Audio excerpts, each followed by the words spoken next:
Le comité de la Bibliothèque de Saint-Angèle vous propose sa capsule Coup de cœur.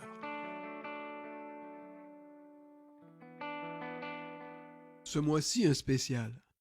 Un texte écrit par Denise Guénette, lu par elle et par moi-même, Harold Pinault. Moi, le temps des fêtes, c'est rendu que ça m'embête. À tout le monde que je vais rencontrer, je vais me sentir obligé de répéter « Je vous souhaite une bonne et heureuse année ». Quand je sais très bien que de la joie, il n'y en aura pas tellement. Puis que l'année sera pas bonne nécessairement. Même si les parties, il y en a partout, puis que les gens réussissent à se pacter à tout coup, le temps des fêtes, c'est plus fait pour s'amuser. Puis à chaque année, on trouve ça un peu moins intéressant que l'année d'avant. C'est vrai qu'on s'imagine tout le temps que le fun va nous arriver du ciel, naturellement, avec le Père Noël, puis enveloppé comme une bébelle. Puis on attend. On attend. Mais on s'attend à tellement qu'on est déçus, et bien entendu. Ça fait qu'on continue de chialer. Ça a donc ben pas l'air des fêtes cette année. On dirait qu'on n'ose plus s'amuser. Pourtant, on aime ça, chanter puis danser. Mais dans une veillée, c'est pas facile de trouver quelqu'un pour partir le party. Faut dire que rendu aux fêtes, on est tellement fatigué. Hey! Ça fait déjà 2 mois qu'on se promène pour magasiner.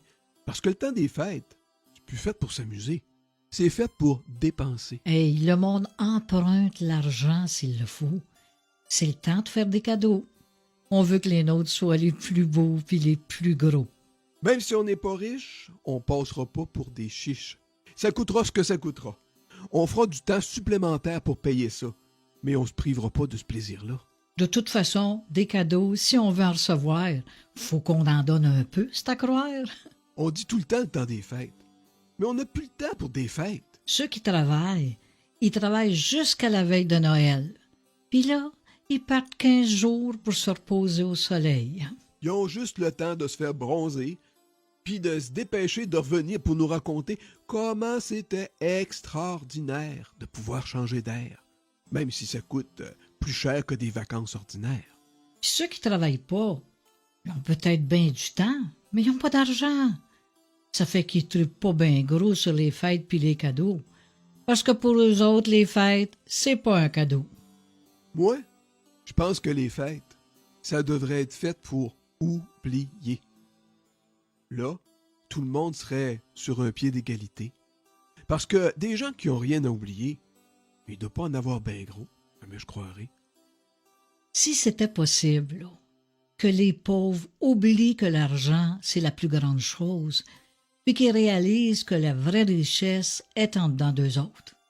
Que les riches en fassent autant, puis qu'ils s'aperçoivent, eux autres, que la pauvreté est aussi en dedans. Que les prisonniers oublient leurs barreaux, puis même leurs numéros, puis qu'ils se rendent compte que la vraie liberté, c'est pas celle qu'on leur a enlevée.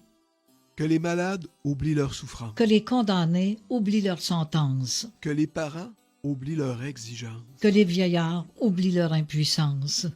Et même que les commerçants oublient de faire de la publicité. Ou bien que les journaux oublient de nous la communiquer. Non, là, on va trop loin. Puis on est en train de rêver. Puis d'oublier la vraie réalité. Parce qu'il y a une vraie réalité. C'est qu'il ne faut pas oublier de se mettre dans la tête qu'après les fêtes, Il va falloir payer. oui, il va falloir payer encore cette année tout ce qu'on a acheté pour essayer de s'amuser puis d'épater. C'est pas pour rien que le temps des fêtes, ça nous embête.